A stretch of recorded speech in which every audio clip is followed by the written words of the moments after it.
Sir ছড়াগুলি কি আমাদের ক্লাসের বই থেকেই বলতে হবে নাকি বাইরে থেকে বললেও চলবে? কেন? যদি বলি তোদের বই থেকেই বলতে হবে? না স্যার, মানে আমি এমনি বললাম, আপনি আমাকে যেখান থেকে খুশি ছড়া ধরতে পারেন, বইয়ের বাইরের ভেতরের যেখান থেকে খুশি ধরতে পারেন, কোনো চাপ নেই।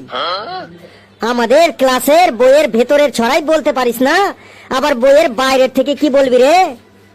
আই ক্যান ডু এভরিথিং, এই ফেল্লু এখন সবই পারে, বুঝলি কালু?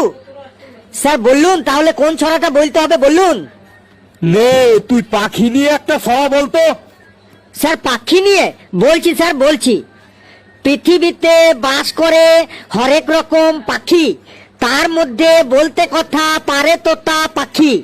তোতা পাখি নিয়ে কথা বলতে গেলে ভাই কবিগুরুর ছড়াটা মনে পড়ে যায়। আতা গাছে তোতা পাখি, ডালিম গাছে মৌ, হিরে দাদার মরমরে থান, ঠাকুর দাদার বউ। বাহ, পাখি নিয়ে ওকে ছড়া বলতে বললাম আর ও কবিগুরুর ছড়াটা দিয়ে সুন্দরভাবে মেকআপ দিয়ে দিল। বাহ ফেলু, বাহ, সুন্দর বলেছিস। বলতো আর কোন কোন ছড়া জানিস? আমি তো স্যার প্রথমেই বলেছি, আপনি আপনার ইচ্ছে মতো ধরুন, আমি ঠিক বলে দেবো। ফেলু রে কনফিডেন্স ভালো, কিন্তু ওভার কনফিডেন্স ভালো না। এটা তো ঠিক মিলিয়ে দিলি, পরের গুলো কি করবি রে?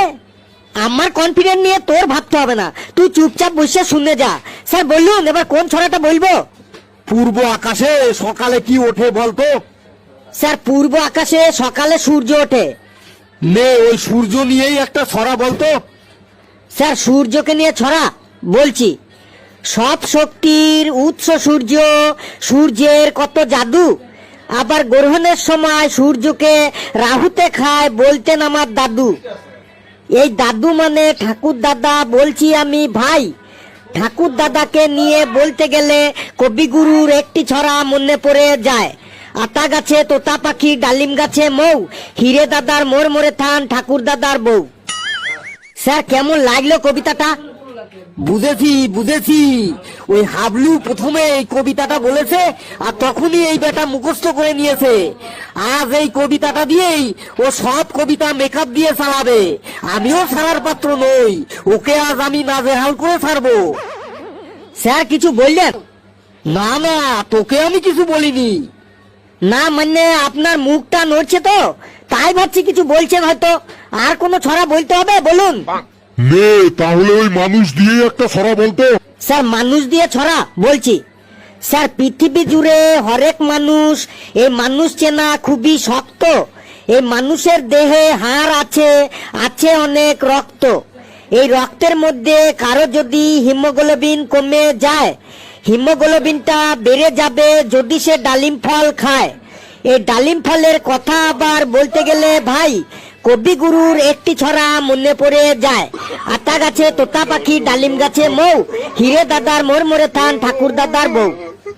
স্যার ঠিক হইলো তো ছড়াটা? কি সাংঘাতিক রে বাবা! এতদিন জানতাম অঙ্ক অনেক সময় গোজামিল দিয়ে মেলানো হয়, এ বেটা তো দেখছি ছড়াতেও গোজামিল দিয়ে ঠিক মেকআপ দিয়ে দিচ্ছে। নে বাবা, খুব ভালো হয়েছে। আর কোনো ছড়া ধরবেন স্যার? এবার ওকে এমন একটা বিষয় নিয়ে ছড়া বলতে বলবো, দেখি ও এর মধ্যে কবিগুরুর ছড়া কিভাবে নিয়ে আসে। নে বাবা, তুই আবার সর্দি কাশি নিয়ে একটা ছড়া বলতো দেখি।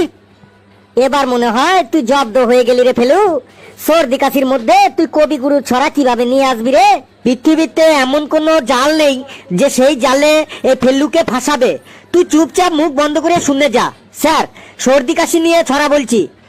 তুলসী পাতা আর মধু যদি রোজ সকালে খেলে, সর্দি কাশি যার হবে তার সব যাবে চলে। তুলসী পাতা বাড়িতে থাকে আর মধু থাকে মৌচাকে, তুলসী মধু এক করে খাওয়াবে সর্দি কাশি যার তাকে। এই মৌচাকের কথা আবার বলতে গেলে ভাই বিশ্বকবির একটি ছড়া মনে পড়ে যায়। আতা গাছে তোতা পাখি, ডালিম গাছে মৌ, হিরে দাদা